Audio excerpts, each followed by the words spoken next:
இந்த பழனி முருகனை மாத்திரம் ஆண்டி வேஷத்துலயும் பாப்பாங்க.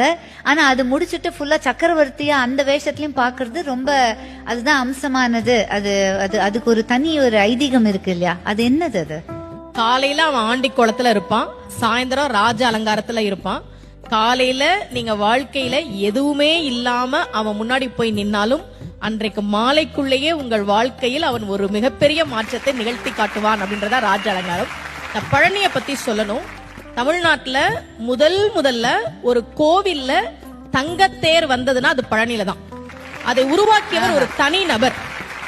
VVCR முருகேசர் அவர் பேரு. 1947 அவர் மட்டும் ஒரு தங்கத்தேர் பழனிக்கு உருவாக்கி கொடுத்தார். இன்னைக்கும் அந்த தங்கத்தேர் தான் பழனியில இருக்கு. அதன் பிறகுதான் மற்ற கோவிலுக்கு வந்தது. விடுதலை கிடைச்ச கையோட ஒரு தங்கத்தேரையும் வாங்கிட்டாரு போல இருக்கு. ஏன் ஒரு தனிநபர் பழனி கோவிலுக்கு தங்கத்தேர் செஞ்சு கொடுக்கணும்? அவருக்கு ரொம்ப வருஷமா குழந்தை இல்ல.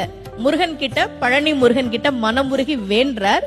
இரட்டை ஆண் குழந்தை பிறந்ததால் நன்றி கடனாக அதை கொடுத்தார். அப்போ முருகன் கிட்ட நாம ஒரு விஷயம் கேட்டா கேட்டதை விட அதிகமாக கொடுக்கக்கூடியவன் முருகன் அப்படின்றது நமக்கு தெரியுது. 2 கையால நாம அவனை கும்பிட்டா அவனுடைய 12 கரங்களால் நமக்கு அவன் அருளை தரக்கூடியவன். பக்கரைவி சித்திரமணி பொற்கலனை இட்ட நடை பற்றி என்னும் முக்கிர துரகமும் நீப பக்குவ மலர்த்தொடையும் அக்குவடு பட்டொழிய பட்டுருவ விட்டருள் கைவடி வேலும் திக்கது மதிக்கவரு குக்குடமும் ரச்சை தரு சிற்றடியும் முற்றிய பன்னிருத்தோளும். தமிழ் இது முருகனே சொன்ன திருப்புகள். முருகன் ஏன் காலை சின்னதா வச்சிருக்கான் தெரியுமா?